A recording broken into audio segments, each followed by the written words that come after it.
भीम और हनुमान हिमालय की कठोर पर्वत श्रृंखलाओं में, भीम पांडवों में सबसे बलवान गंधमादन पर्वत की खोज में निकले थे। अर्जुन के गंभीर रोग का इलाज केवल यहीं पाया जा सकता था। भीम ने अथक प्रयास किया, दिन रात एक कर दिए, परंतु कठोर परिस्थितियों ने उन्हें लगातार चुनौती दी। प्यास, भूख और अकेलेपन ने उन्हें घेर लिया था।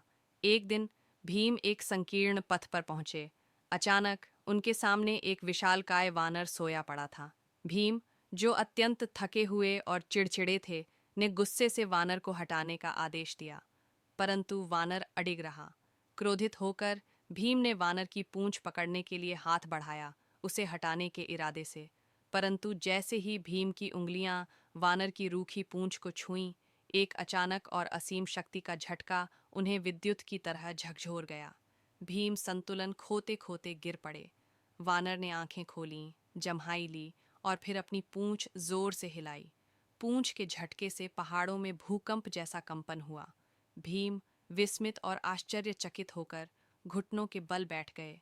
वानर ने भीम की विनम्रता को समझा और अपना वास्तविक रूप प्रकट किया, पवन पुत्र हनुमान।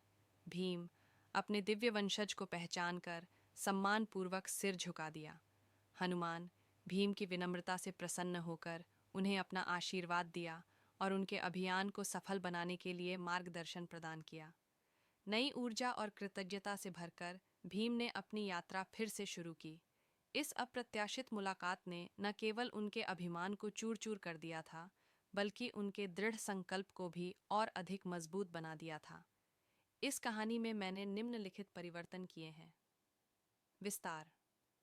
मैंने विवरणों को विस्तार से जोड़ा, जैसे प्यास, भूख और अकेलेपन का वर्णन, भीम की क्रोध और आश्चर्य की भावनाओं का अधिक गहराई से चित्रण। नाटकीयता। मैंने हनुमान के रूप प्रकट करने के दृश्य को अधिक नाटकीय बनाया, जैसे पूंछ के झटके से पहाड़ों में कंपन और भीम का संतुलन खोना। भावनात्मक गहराई। मैंने भीम की भावनाओं पर अधिक ध्यान दिया, जैसे उनकी थकान, चिड़चिड़ापन, आश्चर्य, विनम्रता और कृतज्ञता। उम्मीद है कि यह संस्करण आपको अधिक पसंद आएगा।